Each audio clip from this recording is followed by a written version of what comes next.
NFL Draft is now officially open. All right, here we go. It's a new era for the Arizona Cardinals and General Manager Monty Ossenfort. Yep, okay, called him. The Arizona Cardinals select Marvin Harrison Jr., Darius Robinson, defensive tackle. Right. The Arizona Cardinals, you can make an argument, won the draft.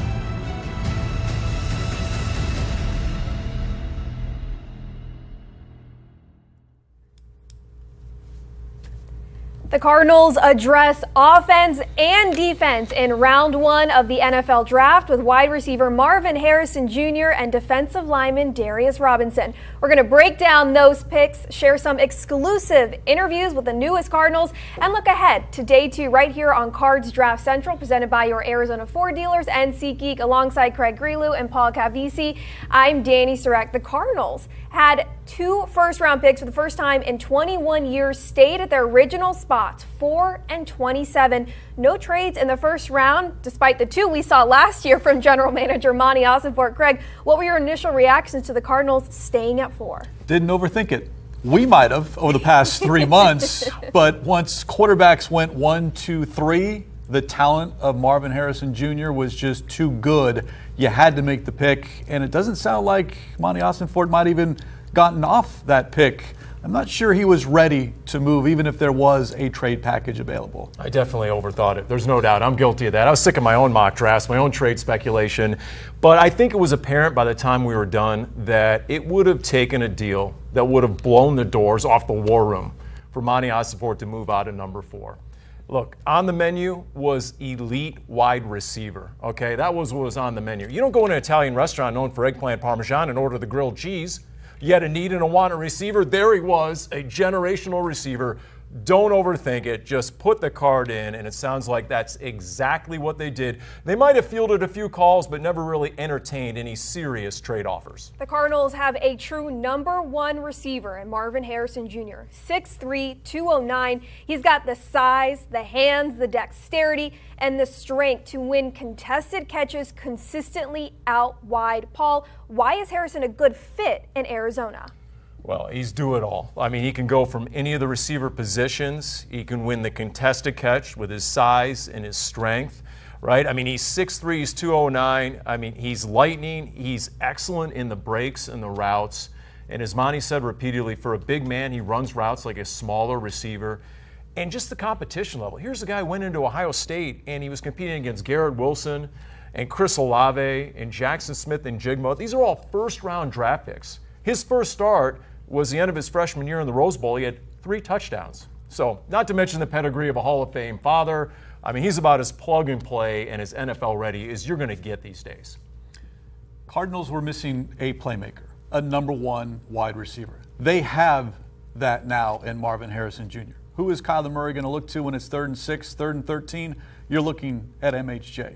Inside the red zone, near the goal line, it's great to have someone who's 6'3", 6'4", that big body, that big target that you can throw the ball to and be confident that only he is going to come down with that football. Cardinals have lacked that, maybe since DeAndre Hopkins, but now you have someone who will dictate coverage and make things easier for the rest of the playmakers on the football field.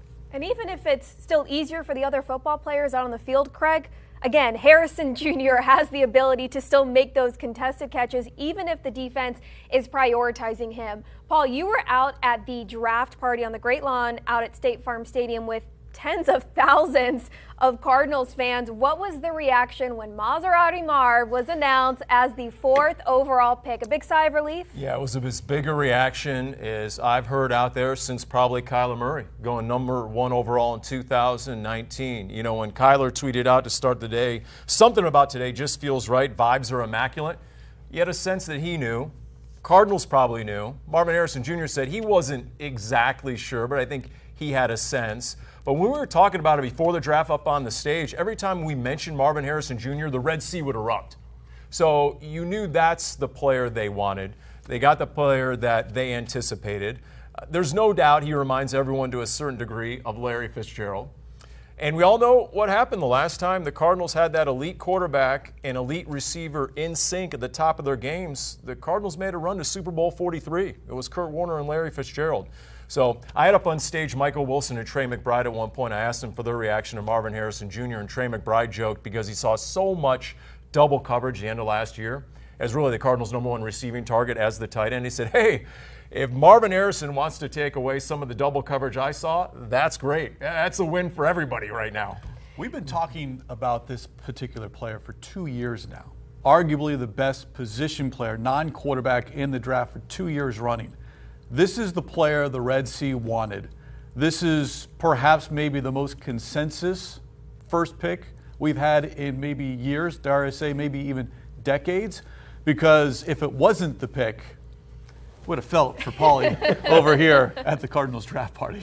Harrison started every game last season. Biletnikoff Award winner as the nation's top receiver, Heisman Trophy finalist, Big Ten Offensive Player of the Year, coming off back-to-back 1,000 receiving yard seasons. This is just the start of the long list of accolades in his collegiate career. It's safe to say you expect an immediate impact. Oh, absolutely. I mean, you have to earn it with this coaching staff.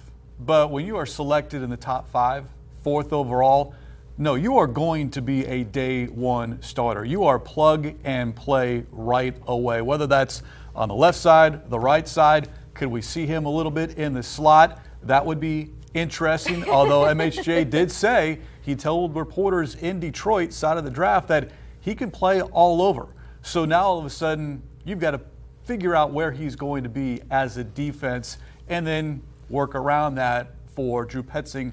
Where is Michael Wilson going to go? Where is Greg Dortch going to go? Trey McBride, and don't forget about James Conner out of the backfield. Remember last year, no team had more rookies start a game than the Arizona Cardinals. Let the rooks cook, right? We came up with a hashtag, and look, Marvin Harrison Jr. is going to be given every opportunity to earn that starting spot. Michael Wilson did that last year. Is a round 3 rookie, came in, and he was your starter in week 1. So there's no doubt that Marvin Harrison Jr. is equipped for this physically. He has the skill set.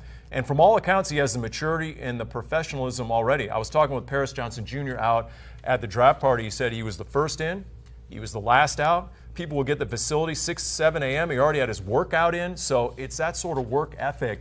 We've had a chance to talk to Marvin Harrison Jr. one-on-one, Craig and myself, in the radio studio, and we just asked him about the legacy of his father, Marvin Harrison Sr., Hall of Famer, and of course there's pressure that goes along with that, but there's also that drive that's instilled in him to exceed the performance and the expectations when you have Harrison on the back of your jersey. So that's been a driving force. And once again, just the competition he saw every day in practice at Ohio State, all those other elite receivers, and they would compete against each other. He's NFL ready. Teammates at Ohio State with Arizona Cardinal offensive lineman Paris Johnson Jr., the Cardinals' first-round pick last year. Paris was clamoring for Marvin Harrison Jr. on social media before the draft, was very excited, as was quarterback Kyler Murray once that pick was in. Kyler Murray was texting his head coach and his general manager nonstop from what we were told after that pick was announced. We were told nothing PG, but very excited. What is the floor for that duo of Harrison and Kyler Murray? Oh, I think it's right out of the gate. I mean, you're talking about 900 receiving yards year one, dare I say 1,000 receiving yards. And this is a pairing now for years to come. QB1, wide receiver 1, and you talk about the excitement of Kyler Murray. Well, we got bum rushed in the radio studio speaking with Marvin Harrison Jr. All of a sudden, Paulie over here asks about Kyler Murray, and I hear noise behind me thinking that, okay, maybe we went a little bit long and someone's unhappy. Door opens up and in walks K1, and it's the first that I've ever had, but you could tell just the excitement right out of the gate, and one of the first interactions was, are you ready? Meaning, are you ready to work? Yeah, it was an audio bomb. Head on a swivel. Here's Kyler coming in the moment and greeting his rookie. Obviously, the only person, from what I can tell, more fired up than the Red Sea is Kyler Murray himself, based on the social media reaction he had, and now he has a #1 receiver that's going to set coverage. And the other thing you look at is what Paris Johnson Jr. told us out at the draft party, just about how explosive he expects it to be. And he had a big proclamation saying, you know what, it could be the most explosive combination in the NFL, these two, by the time they get in sync. So it has that potential. And Paris Johnson Jr. has been there and done that. He said, there's nothing like blocking, and you look downfield on a huge chunk throw, and it's Marvin Harrison Jr. on the business end, because I had that happen to me numerous times at Ohio State. Harrison said he's looking forward to having touchdowns here in a Cardinals jersey so that Paris can hoist him up in the celebration the way that he did when they were at college. Taking a look at the offensive threats now in this Cardinals offense with Kyler Murray at the helm. You've got tight end Trey McBride, who set a franchise single season record with receptions by a tight end last year, really exploded. You've got Michael Wilson, the wide receiver, expected to make a big jump in year 2. Now, rookie Marvin Harrison Jr. coming off back-to-back 1,000 receiving yard seasons. And you've got running back James Conner, who can not only run the rock, coming off 1,000 rushing yard season, he's also got the hands to be a reliable receiver. I mean, when you look at that lineup, Craig, seems like the Cardinals are going to be very dangerous offensively. Well, just look at how this offense finished last season with Kyler Murray on the football field. Top 10 those last 3 games. K1, better than 70% completion.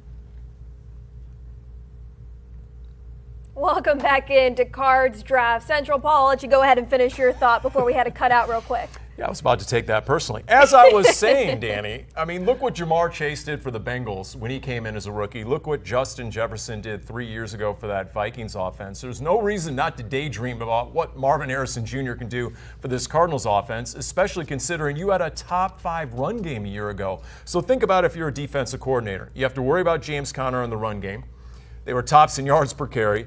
You now have a fortified passing game with a Trey McBride on the rise, Michael Wilson year 2, and they just added Marvin Harrison Jr., and now a healthy Kyler Murray with a full offseason, one of the most dynamic talents in the NFL. Forget about just a quarterback. So defensive coordinators are going to lose some sleep game planning for this Cardinals offense. Opportunities are endless for offensive coordinator Drew Pensing. Marvin Harrison Jr. grew up with a unique experience around football, a unique mentor, an 8-time Pro Bowl, Super Bowl champion, Hall of Fame wide receiver, his dad, Marvin Harrison, as a mentor to teach Junior about the physical and mental sacrifices and commitments that it takes to make it in the pros and the adjustments that have to be made as he goes from college to now playing in the NFL. Mentors don't get much better than having a Hall of Fame dad, Craig. Is there a better teacher, mentor, coach, role model? Those were the 3 words that young Marvin Harrison talked about with his dad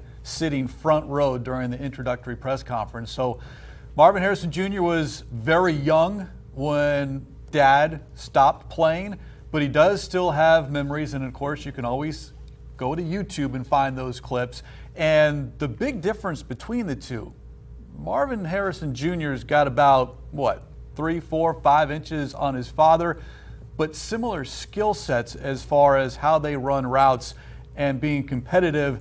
And a number of times MHJ said, not drop the football. Make sure, first and foremost, you catch the ball, because you can't do anything after you catch. You have to make sure you secure the football. That's exactly what Marvin Harrison said about his son, are the things that he sees in his son that he had in his own game. Good off the line, a good route runner, good hands, makes contested catches. He's just bigger than he was, and that's kind of the main difference. One thing that his father talked about Marvin Harrison was the quarterback chemistry. He got to play with Hall of Famer Peyton Manning, so that's a pretty good connection. He knows a thing or two about that, and he said the biggest thing is just time together, getting those reps. Harrison said that typically it takes a quarterback a little bit longer to adjust and get their stride when they enter the league. The fact that Kyler Murray is going into year 6 bodes very well for this duo to really get things going, Paul, which will be in a couple weeks.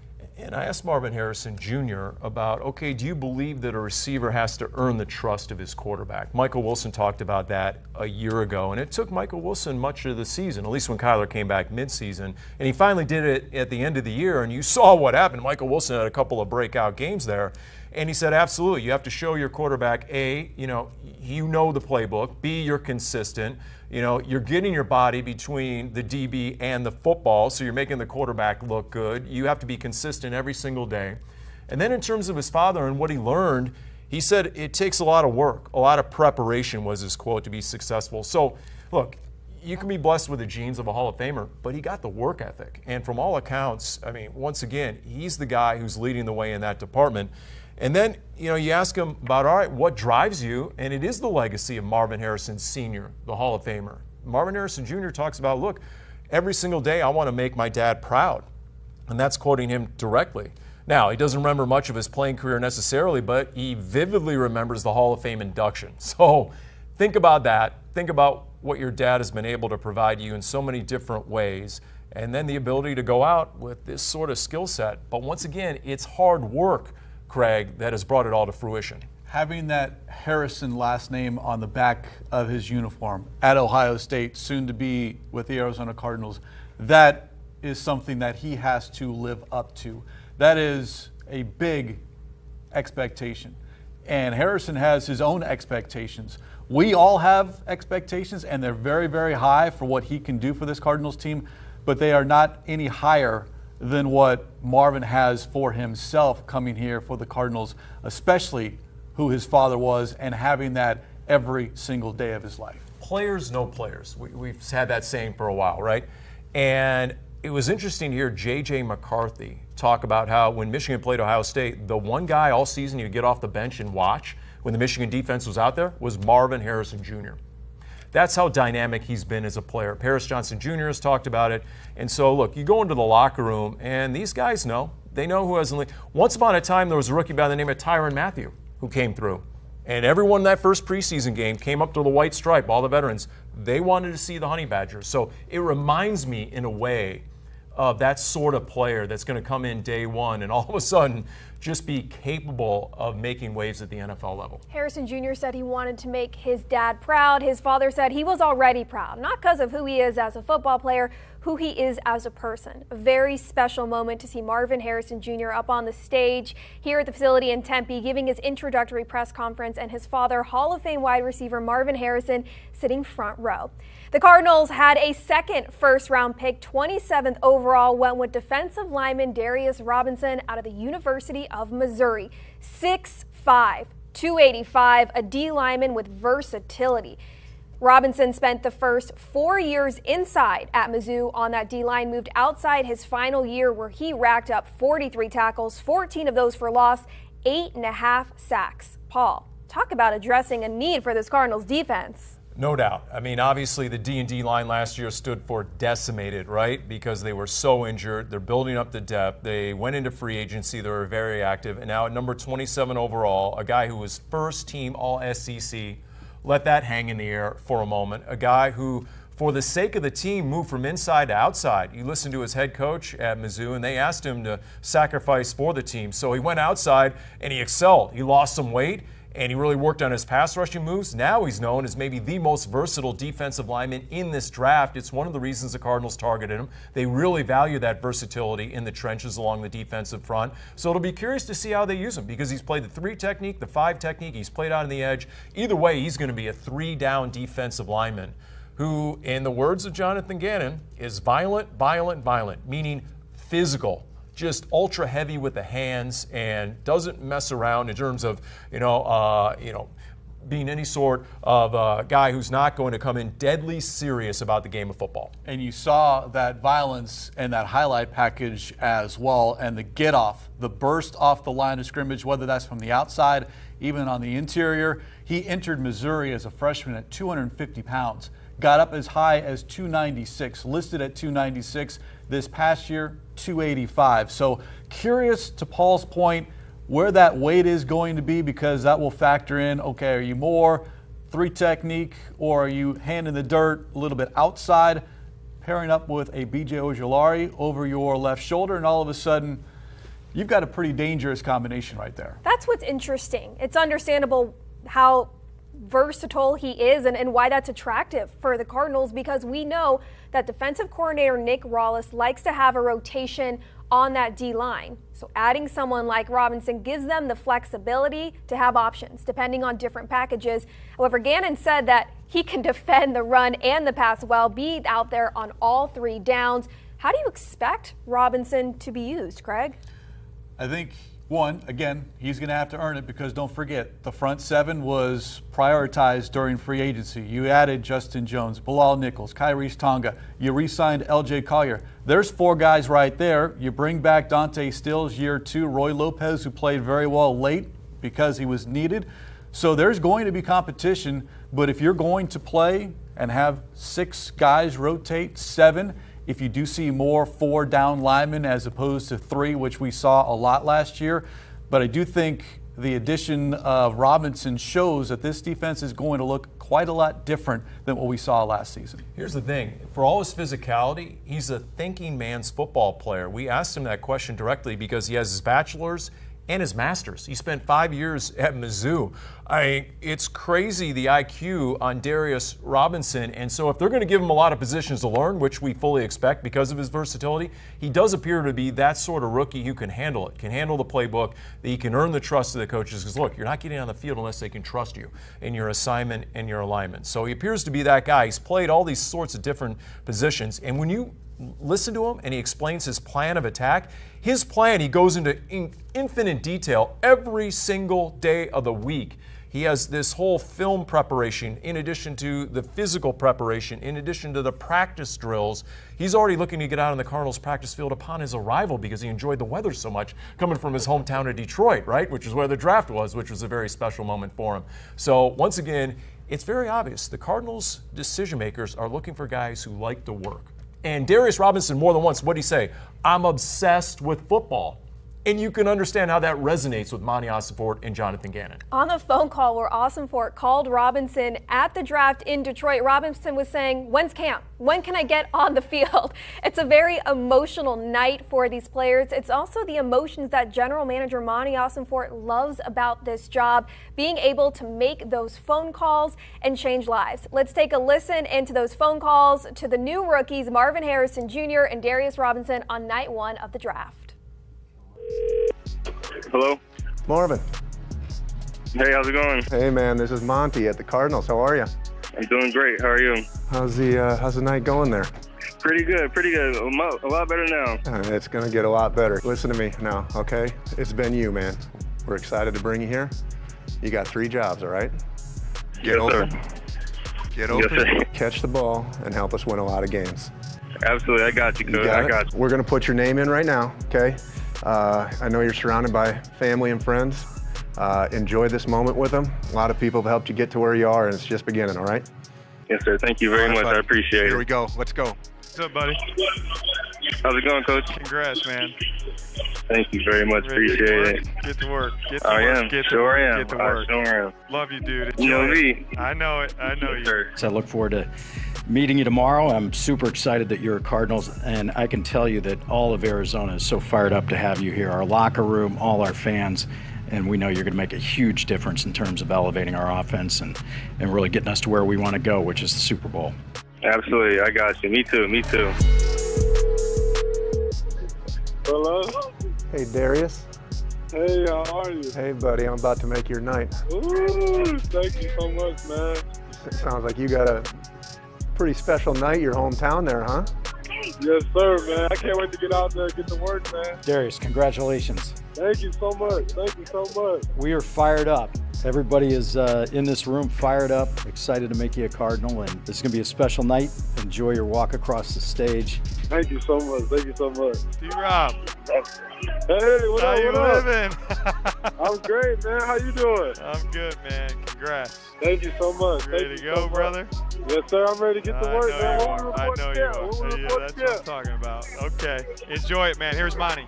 I know you got a lot of family and friends there. You pull them in tight and you thank them. You thank them for tonight. Taking a lot of people to get you where you are tonight, and share this night with them, okay? Yes, sir. Thank you so much for picking me. All right, buddy. Welcome to the desert.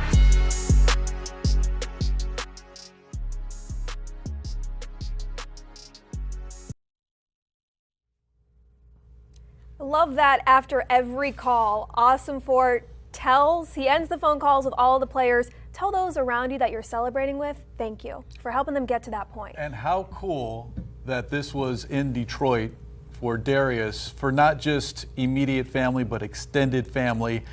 Not sure he might have gotten that green room invite if it was in another location, but the fact that he was there to share that moment, because it changes individual lives, it changes families' lives, and for Monty to recognize that they have their little moment. Okay, you're going to hear your name called by the commissioner.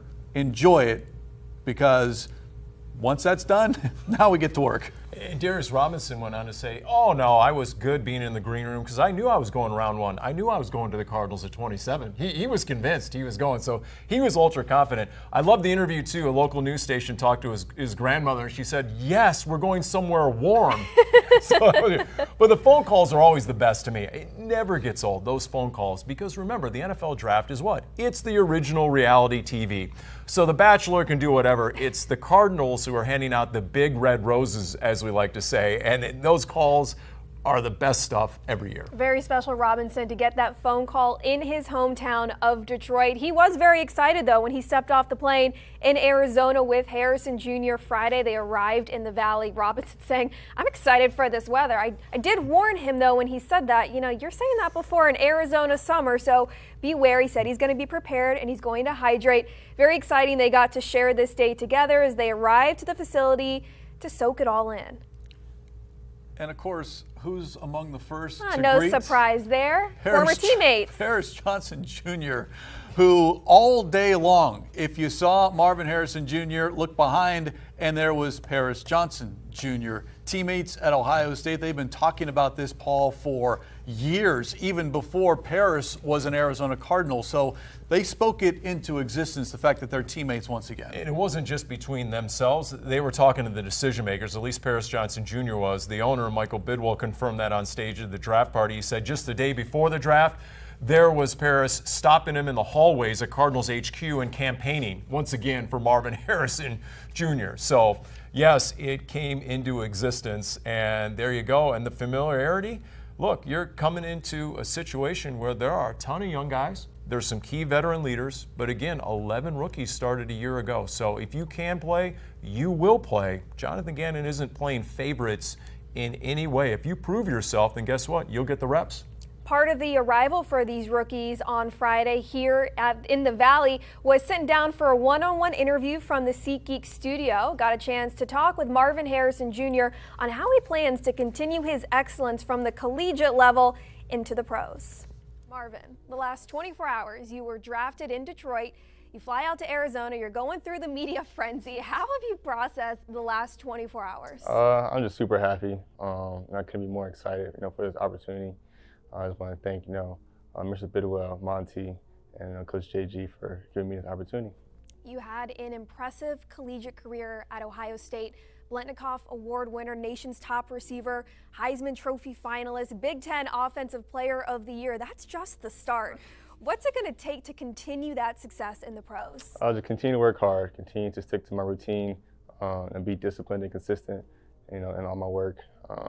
Just be the best teammate I can be. General Manager Monty Ossenfort touched on your routine and said that you have a plan when it comes to taking care of your body, improving your skill set, making sure you're in the right mindset. What does that entail? A lot.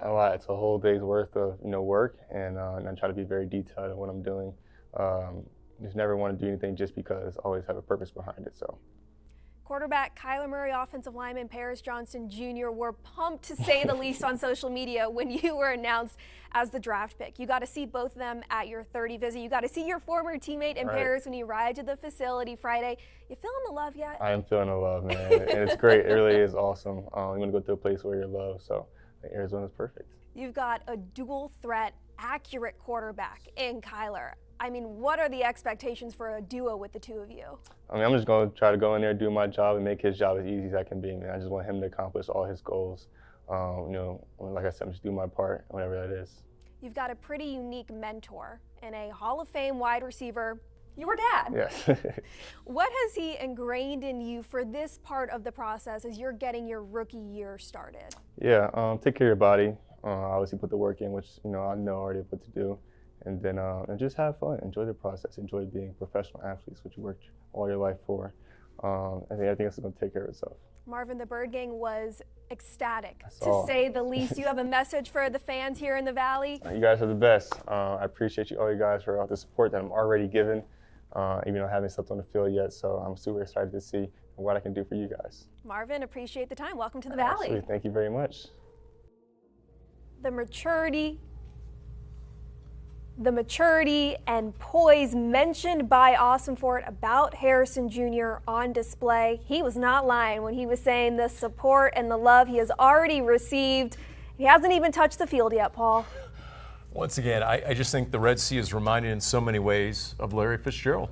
And talking to a lot of the decision makers, guess what? There are parallels. There truly are. Now, let's just sort of, temper the expectations. Larry had a solid rookie season and really started to bust out in year 2. Honestly, I think Marvin Harrison Jr. is probably more equipped to have an immediate impact in this offense in week 1, just based on the competition he went against at Ohio State and everybody they had to compete with as a young guy. And I think he's a master at those contested catches, which is the biggest difference. I asked Michael Wilson, okay, what advice would you give Marvin Harrison Jr. going from college to the pros? You just made the transition. He said so many times in college you have 3 or 4 yards of separation. In the NFL it's 3 or 4 inches. So you have to get used to that, to the size and the speed of the DBs, and it's always going to be a physical catch most of the time. In his introductory press conference, Harrison Jr. was asked the most underrated part of his game, because you look at the list of accolades and you can tell he's got the skills to be successful in the pros. His answer, competitiveness. Harrison said that he's not the most emotional, at least is not visible when he's out on the field, but he is incredibly competitive. Craig, what stood out to you from Harrison's press conference on Friday? He described himself as a simple, easygoing guy, and it sounds like it's all about ball. Paul and I, we had a chance to speak to him in the radio studio, tried to get him to open up a little bit. What does he like to do for fun? And he's a homebody. He watches movies and goes out to restaurants. And he did mention, Bird Gang, if you do happen to see Marvin Harrison Jr. out and about, by all means, please come up and say hello. He wants to meet each and every one of you. The smile on his face when he said it told a lot. He wants to be here. He's happy to be here. Yeah, he said he's approachable, so that's good. Okay, he offered that up. You're absolutely right, Craig. Here's the other thing I think we've realized with Monty Osavor and Jonathan Gannon, and Marvin Harrison Jr. embodies both of these. Number one, they're looking for football players who are deadly serious about the game. And we talked about that a lot at the end of last season. And you could see it a lot of the roster moves they made. They were finding the players who were very serious about the game and their profession. And when you hear the head coach and GM talk about what attracted them to these 2 picks, it's because of their devotion to the game, and they're all business, in their words, all ball. The other thing we've come to realize is they firmly believe this is a big man's game. Paris Johnson Jr., nearly 6'7", just a mountain of a man, was the first pick a year ago. There's Marvin Harrison Jr., 6'3 plus. Darius Robinson, 6'5", could be up to 300 pounds if needed, he said. So they are trying to formulate a very physical team. And what was the reaction you got from most of the Cardinals' opponents last year? That's a hard-hitting team. You knew you were in a game. Were they the most talented at the time? No, they're working on that. But they were in almost every single game, and it was that physicality that stood out. Harrison fits the need for what the Cardinals are looking for as that true number 1 wide receiver out on the field, the size, the strength, the ability to create separation, and it's clear he also fits what they're looking for in the locker room. I got a chance to sit down with defensive lineman Darius Robinson Friday as well. Let's take a chance to listen to what the newest rookie had to say about coming to the Valley. Darius, in the last 24 hours, you were drafted in Detroit, your hometown. You come out to Arizona, you're going through this whole process. How much have you been able to soak in that you're an Arizona Cardinal? Really every second from the moment I got the phone call and then walking on the stage and actually holding the jersey, it really just synced in for me, and I'm just really grateful and thankful for this opportunity, and I'm glad to be here. What was going through your mind when you got that phone call from General Manager Monty Osavor? Man, I was just thinking about the weather. That was the first thing that came to my mind. Being from Michigan, playing ball in Missouri, I'm thinking Arizona weather. Then I thought about the team and how I need to earn a role. and help us win games. So I'm just really excited to be here, but just thankful, they picked me. It's a lot of great guys, and they picked me, so I don't take that for granted at all. What's the initial reaction of the weather when you got off the plane? Oh, great. I rolled the window all the way down. I said, I need to feel this heat because, Michigan is not warm like that. Careful what you wish for an Arizona summer. I heard it get crazy, but I got to make sure I drink my water, stay hydrated.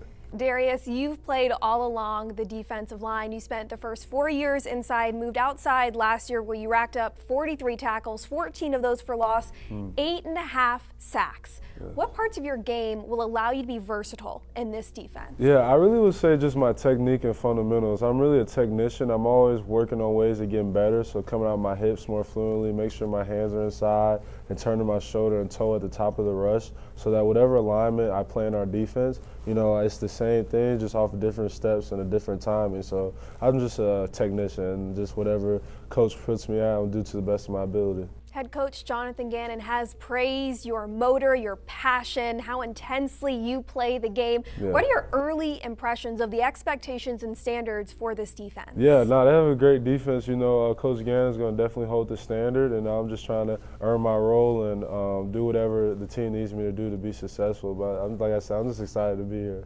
It's important for this staff, the front office, to not only bring in the right players on the field, also the right people. It's clear you fit the mold of the culture here in Arizona. You started your own foundation, the Darius Robinson Helping Hands Foundation, supporting underserved families. You were the Arthur Ashe Male Scholar of the Year recipient for your athleticism and humanitarianism. Where does that passion for giving back stem from? Yeah, honestly, I'd say my family. I have a huge, my mother and my grandmother were a huge influence in my life, and always making sure I was grateful for my blessings. So in college, my 5th year, I was really blessed, so I just wanted to give back to others.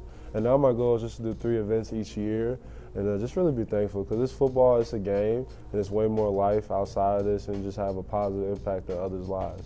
Bird Gang was very excited online on social media when you were announced as a thank you. Have a message for the fans out here in the Valley? Yeah, I'm excited to be here, man. It's a huge opportunity. I'm excited. I can't wait to put the jersey on, get to work, get to practice, and like I said, earn a role for this team and do to the best of my ability.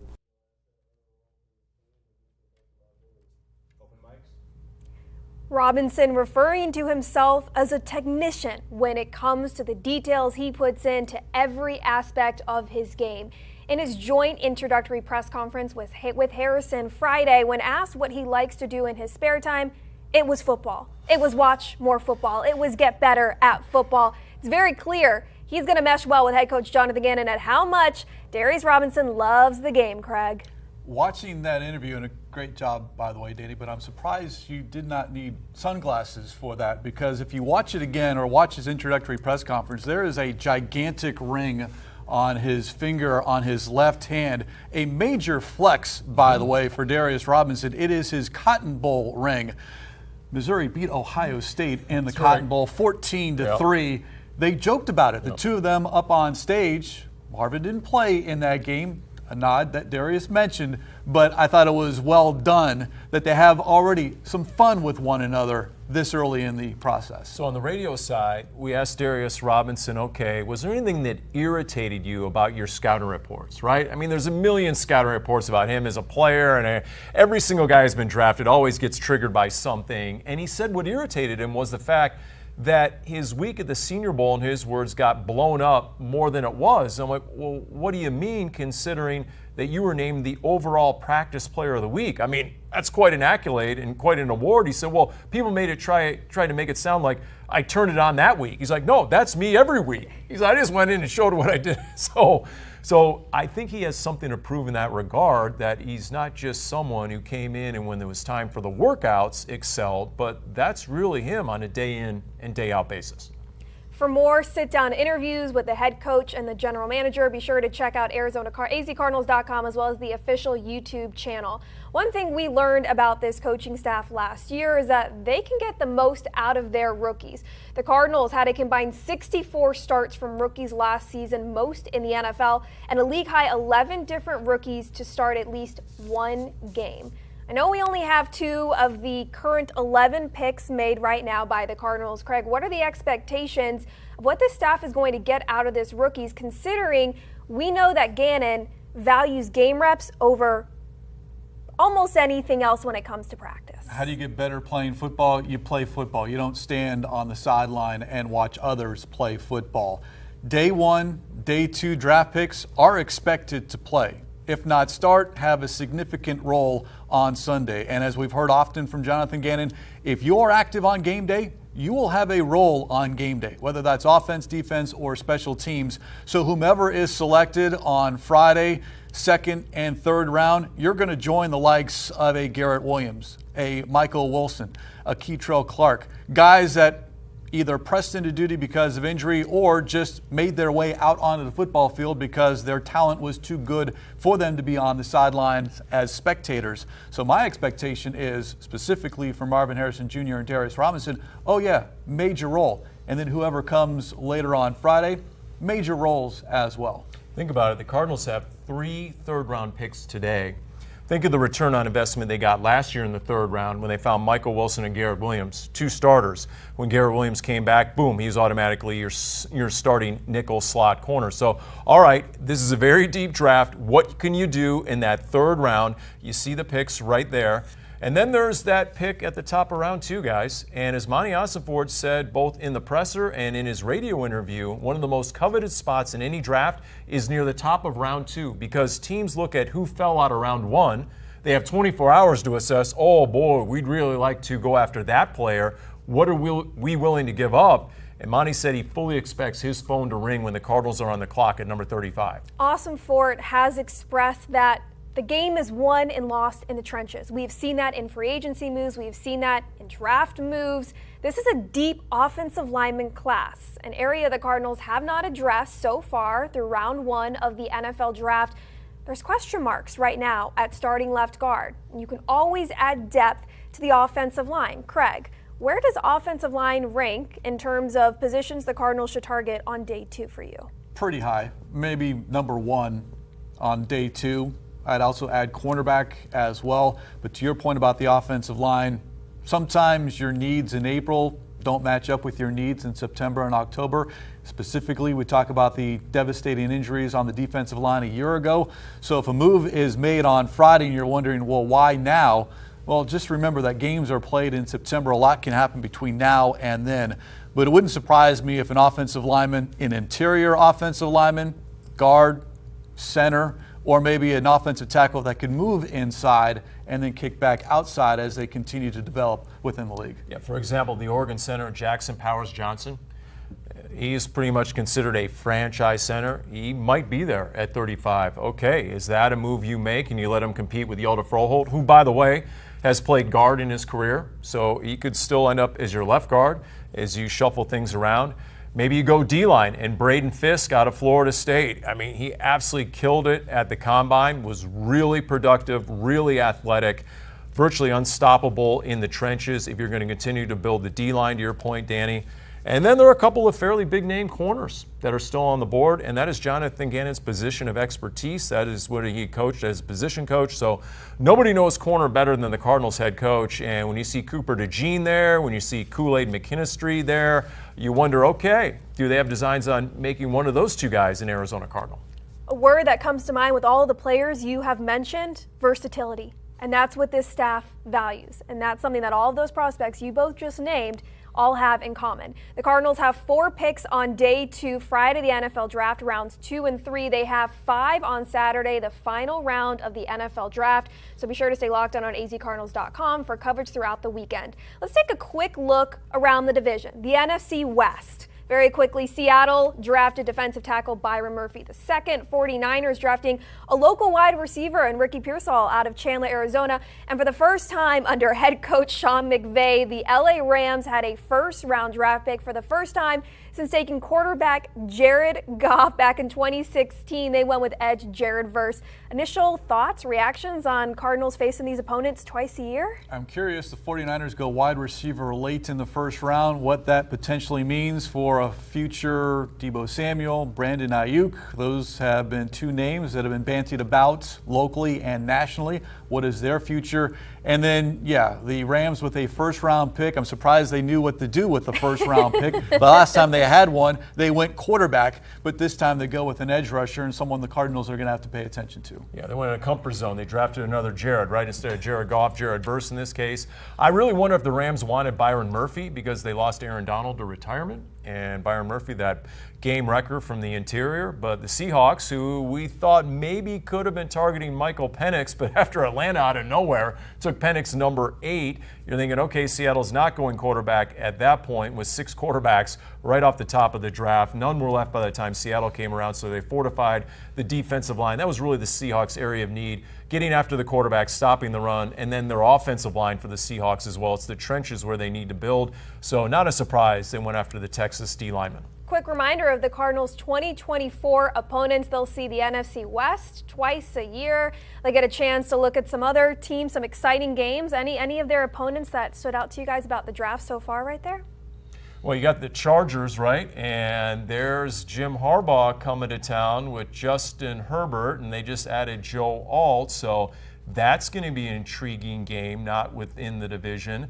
And then think of some of the quarterbacks you're going to see that are coming to State Farm Stadium, whether it's Jaden Daniels, whether it's Aaron Rodgers. Think about some of these quarterbacks. There's Drake May, the rookie with the New England Patriots. So you're going to have quite, and then of course the Lions who made a run to the NFC Championship game, and they got Terrion Arnold, and they feel really good about that. You look at that Cardinals home slate. There's a lot of marquee teams and marquee players that are coming to town this year. It's the visiting schedule and the number of road games that potentially could be hazardous to the guy sitting to my right as far as potential weather concerns, whether that's some cold weather or maybe, well, I don't know, what would you call Miami? Well, we lucked out last year, so we're going to have to make a few phone calls again to the league office, see if we can get some favorable weather conditions. But yes, there is the potential. Buffalo and Miami, it just depends what time of year you're in those two locales. azcardinals.com/tickets to get yours to see those home opponents. The NFL Draft continues momentarily starting at 4 p.m. on NFL Network. We will have coverage all weekend long on azcardinals.com as well as our official YouTube channel for articles, podcasts, interviews, everything your heart could desire. We have got you covered with this draft. We appreciate you for joining us here on Cards Draft Central. For Craig Grilu and Paul Calvisi, I'm Danny Sarek. Stay locked in on azcardinals.com all weekend long.